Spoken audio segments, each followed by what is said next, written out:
बहुत लोगों के मन में ये प्रश्न उठता है कि ऐसी क्या स्थिति आ पड़ी थी कि माता सीता को भूमि में समाना पड़ गया था। क्या इसके अलावा कोई और विकल्प नहीं था? तथा क्या श्री राम इतने कठोर थे कि उन्होंने बार बार माता सीता के चरित्र पर संदेह किया? आज हम आपको इन सभी प्रश्नों के उत्तर देंगे तथा बताएंगे कि आखिर क्यों माता सीता को भूमि में समाना पड़ा।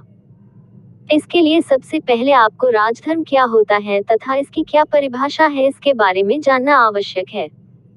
एक राजा प्रजा से बनता है तथा राजा का यह उत्तरदायित्व होता है कि वह हमेशा प्रजा हित में ही कोई निर्णय ले।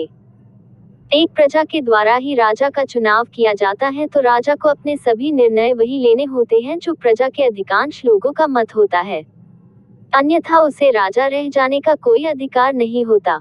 इसी को राजधर्म कहा गया है। जब लव कुश बड़े हो गए तब वे दोनों अपने गुरु वाल्मीकि के आदेशानुसार अयोध्या में गए तथा सभी को रामायण कथा सुनाई। अंत में उन्होंने राज दरबार में स्वयं को श्री राम तथा माता सीता का पुत्र बताया। इसके पश्चात अयोध्या की प्रजा के द्वारा इस पर प्रश्न चिन्ह लगाया गया।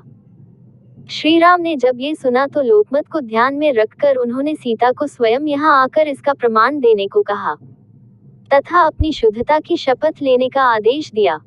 माता सीता ने जब ये सुना तो उनका मन कुंठित हो गया।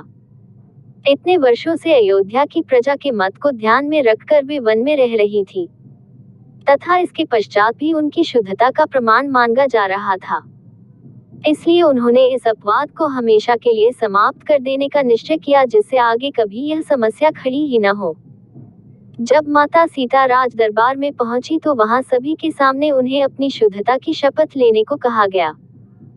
ये सुनकर माता सीता ने सभी के सामने शपथ ली कि यदि उन्होंने मन, वचन तथा कर्म से केवल भगवान श्री राम की ही आराधना की है तथा उन्हें ही अपना पति माना हो तो इसी समय ये धरती फट जाए तथा वे उसमें समा जाए।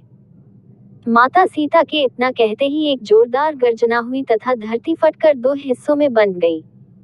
उसमें से धरती माँ अवतरित हुई तथा माता सीता को अपने साथ लेकर चली गई। इस प्रकार माता सीता ने स्वयं के लिए उपजे इस विवाद को हमेशा के लिए शांत कर दिया।